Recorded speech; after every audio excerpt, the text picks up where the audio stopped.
Hello dear friends, welcome to exam Guruji. So आज हम next part आपके लिए लेके आए हैं 32। इससे पहले हम 31 पार्ट जो आपके लिए डिस्कस कर चुके हैं। अगर आपने हमारे चैनल को अभी तक सब्सक्राइब नहीं किया है, कर लीजिए और साथ में बेल आइकन को प्रेस कर लीजिए। तो देखिए, फर्स्ट वन जो क्वेश्चन यहाँ पे पूछा गया है कि the neutral axis of the reinforce beam passes through.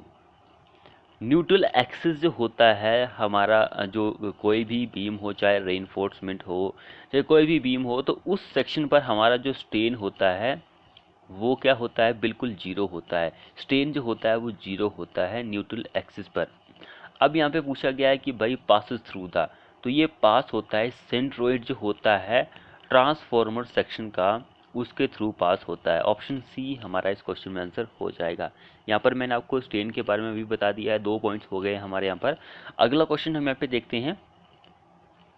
अगला क्वेश्चन क्या बोल रहा है, in a singly reinforce beam, singly reinforce beam है, if the failure strain of concrete in bending compression reaches earlier than yield strain in steel, the beam section is called. Beam section जो होता है वो क्या होता है। सो भाई क्या हो रहा है, फेलियर स्ट्रेन जो है कंक्रीट का इन बेंडिंग कंप्रेशन रीचेस अर्लियर, यानी कि पहले फेल हो रहा है, कंक्रीट जो है वो पहले फेल हो रहा है, तो उसको आप ओवर रेनफोर्स सेक्शन बोलेंगे। क्योंकि भाई स्टील जो है वो फेल नहीं हो रहा है, पहले हमारा कंक्रीट पहले फेल हो रहा है, तो इट मीन्स कि ओवर रेनफोर्स सेक्शन है, यानी कि स्टील हमने ज़्यादा प्रोवाइड किया है। अगला क्वेश्चन देखिए यहाँ पर, a beam shall be deemed to be deep beam. भाई ये बीम जो है उसको आप deemed to be deep beam बोल सकते हैं when the ratio of effective span to overall depth is less than and for simply and cantilever beam supported respectively. यहाँ पर वैसे डैश डैश एंड डैश होना था, जैसे कि यहाँ पर एंड दिया गया, यहाँ पर भी डैश होना था, फिर एंड फिर डैश होना था, पर सिंपली सपोर्टेड के लिए कितना होता है एंड कैंटिलीवर के लिए कितना होता है। वेरी वेरी इंपॉर्टेंट क्वेश्चन है ये। सो आपको पता है कि भाई सिंपली सपोर्टेड के लिए 2 होता है, कैंटिलीवर के लिए 2.5 होता है।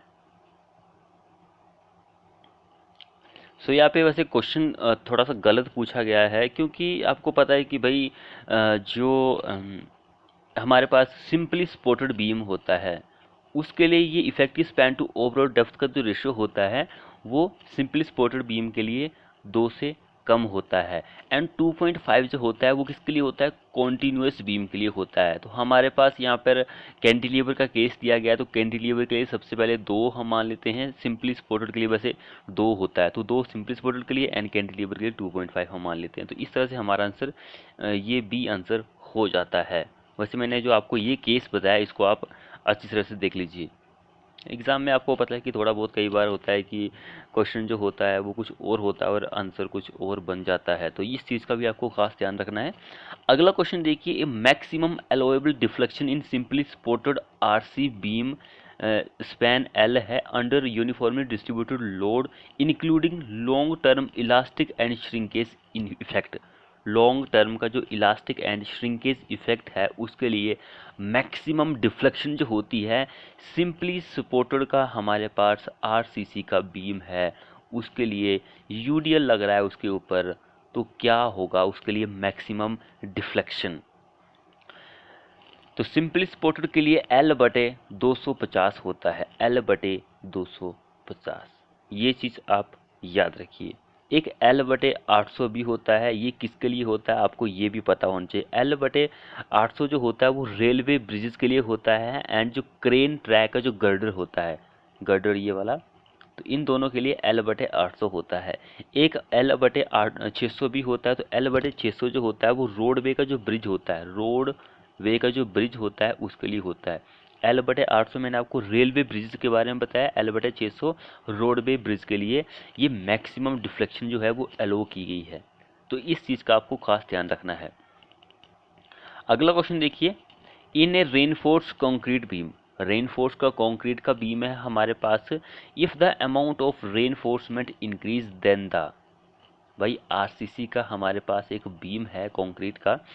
सो अगर आप स्टील जो है उसको बढ़ा रहे हैं तो इन चारों में से क्या बढ़ेगा क्या कम होगा, ये पूछा गया है इस क्वेश्चन में। अगर आपको पता है कि भाई रेनफोर्समेंट जो होती है उसको आप बढ़ाते हैं तो न्यूट्रल एक्सिस जो होता है वो भी आल्सो बढ़ जाता है। तो यहाँ पर neutral x depth of neutral axis, यहाँ ये ऑप्शन नंबर बी हमारा इस क्वेश्चन के लिए आंसर हो जाएगा। Depth of neutral axis also increase. अगला देखिए, when width b, effective depth d, overall depth D, the maximum area of reinforcement in RCC beam shall not exceed. तो वो 4% से एक्सीड नहीं होनी चाहिए, या फिर ग्रोस सेक्शनल एरिया जो होता है 0.04 बी एंड डी, इससे आगे नहीं होनी चाहिए। ऑप्शन ए हमारा इस क्वेश्चन का आंसर बन जाएगा। अगला क्वेश्चन देखिए, deep beam are design for. So भाई डीप बीम जो होता है is having large depth and shear, जो डेप्थ रेशियो होता है वो ज़्यादा होता है, उसको आप डीप बीम बोलते हैं। ये सिर्फ बेंडिंग मोमेंट के लिए डिज़ाइन किया जाता है। तो यहाँ पर जो डेप्थ रहती है सिंपल स्पोर्टेड के लिए वो 2 रहती है एंड कॉन्टीन्यूस के लिए 2.5। मैंने आपको पीछे भी क्वेश्चन में बताया भी है। अगला क्वेश्चन देखिए, side face reinforcement is required when the depth of beam is, कितनी होती है भाई? 750 से ज़्यादा हो जाए तब ही साइड फेस की जो रेनफोर्समेंट होती है वो रिक्वायर्ड होती है। अब देखिए ये क्वेश्चन एक सिंपल क्वेश्चन है, लेकिन मैंने क्यों लिया ये आपको पता होना चाहिए। क्योंकि देखिए यहाँ पर 2 केसेस आते हैं। अब एक केसेस आता है when depth of beam is greater than 750 mm, तब आपको साइड रेनफोर्समेंट की ज़रूरत होती है। लेकिन इसके साथ ही प्लस एक पॉइंट है भाई, यहाँ पर जो हमारा बीम है वो सब्जेक्टेड टू नोट टॉर्जन। अगर वो टॉर्जनल में नहीं है तब ग्रेटर देन 750 mm, तब हमें साइड रेनफोर्समेंट की ज़रूरत होती है। अगर आपका बीम जो है उसकी डेप्थ जो है वो ग्रेटर देन 450 है एंड वो सब्जेक्टेड टू टॉर्जनल है, तो उस केसेस में आप साइड रेनफोर्समेंट प्रोवाइड कर सकते हैं। लेकिन यहाँ पर केस और है, मैं दोबारा से आपको बता देता हूँ कि भाई क्या केस है। यहाँ पर साइड रेनफोर्समेंट जो होती है बीम की कब आपको रिक्वायर्ड होती है? When depth of beam is 750 mm, greater than 750 mm and beam is not torsional, beam is not torsion, subject to torsion.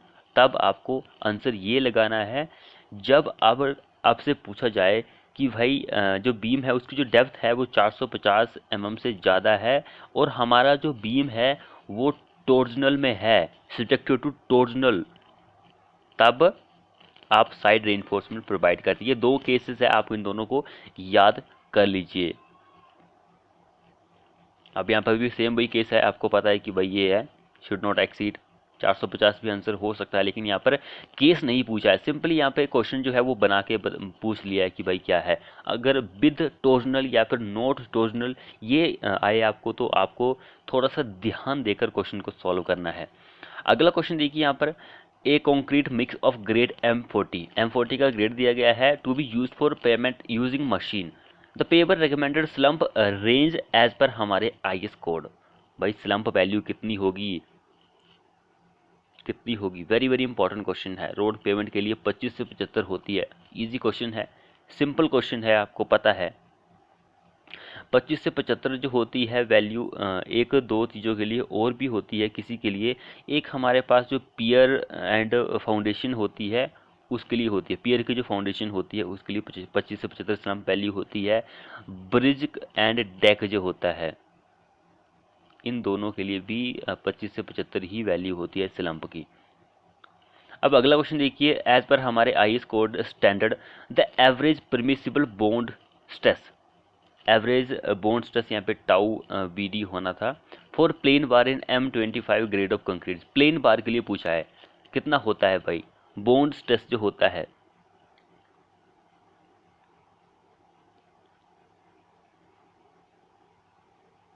So bond stress जो होता है, एवरेज बॉन्ड स्ट्रेस जो होता है वो 0.9 होता है 25 के लिए। 25 के लिए 0.9 होता है, आपको ये पता होना जरूरी है।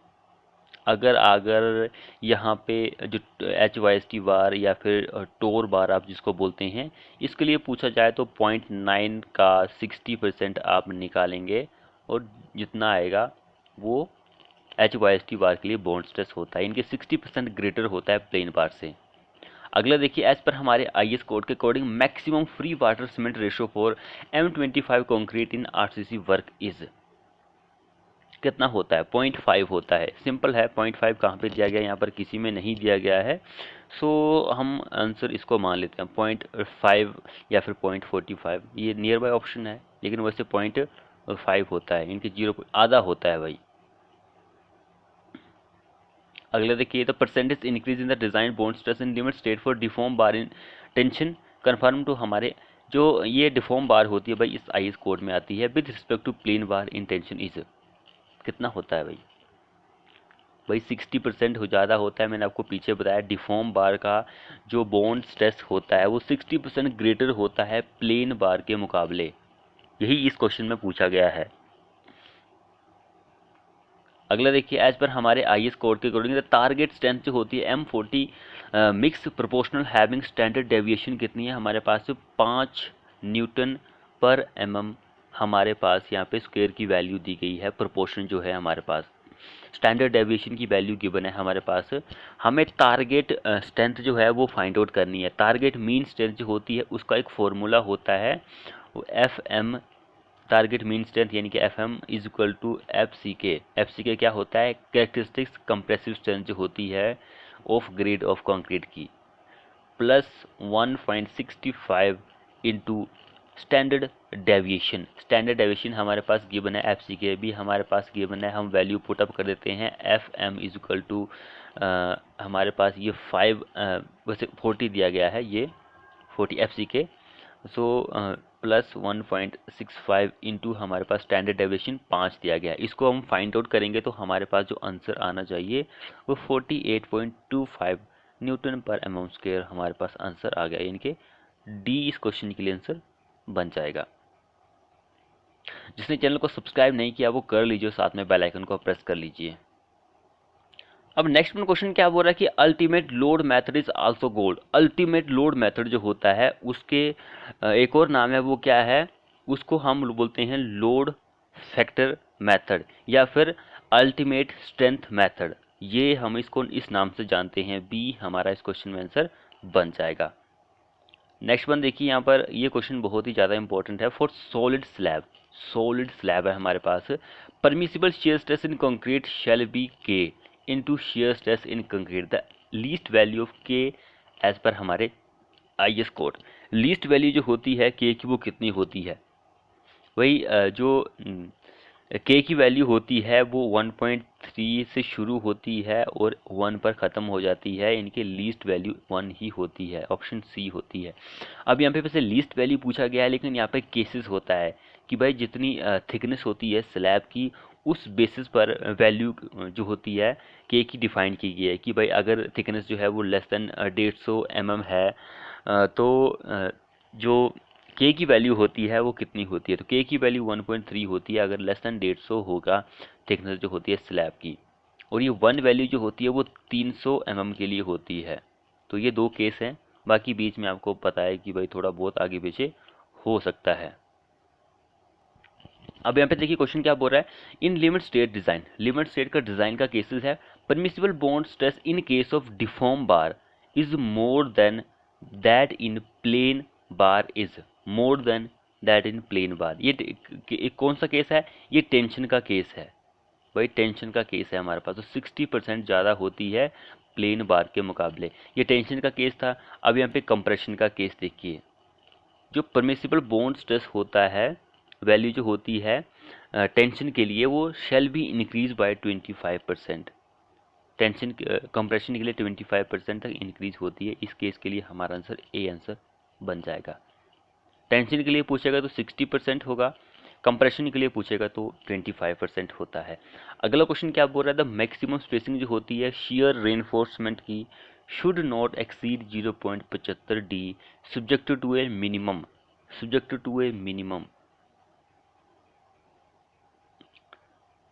तो मैक्सिमम स्पेसिंग जो होती है 0.75 डी और 300 mm, इन दोनों में से जो भी मिनिमम होगा, सो ये हमारे पास दिया गया है ऑटोमेटिकली ए हमारा इस क्वेश्चन के लिए आंसर बन जाएगा।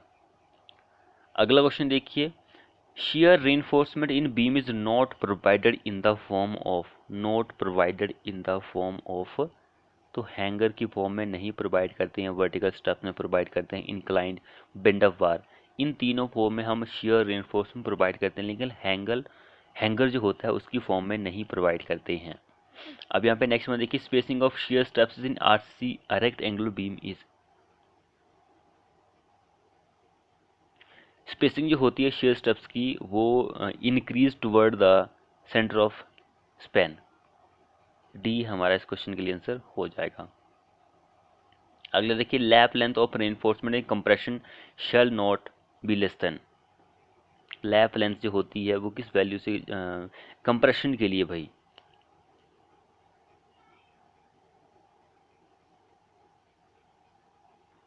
सो लैप जो लेंथ होती है कंप्रेशन के लिए, 24 डाया होती है। यहाँ पे 24 डाया, वैसे ये आंसर होना था लेकिन 240 दिया गया है, कोई बात नहीं, मैंने आपको बता दिया 24 डाया होती है। अगर आपसे फ्लेक्सिबल टेंशन के लिए लैप लेंथ की वैल्यू पूछे या फिर डायरेक्ट टेंशन के लिए, फ्लेक्सिबल टेंशन या फिर डायरेक्ट टेंशन, दोनों के लिए वैल्यू 30 ही होती है, कंफ्यूज नहीं होना है भाई, 30 होती है। अगला क्वेश्चन देखिए, the shear strength of concrete depends upon, shear strength जो होती है कंक्रीट की वो किस पर डिपेंड करती है, यानी कि टाउ सी की जो वैल्यू होती है वो किस पर डिपेंड करती है, तो वो परसेंटेज ऑफ जो रेनफोर्समेंट हमने प्रोवाइड किया है उस पर, एंड जो ग्रेड होता है कंक्रीट का उस पर डिपेंड करता है। इट मीन्स कि ये सारे ही ऑप्शन हो जाते हैं, डी हमारा इस क्वेश्चन में आंसर हो जाएगा। इन तीनों को डिपेंड करता है shear स्ट्रेंथ जो होती है कंक्रीट की।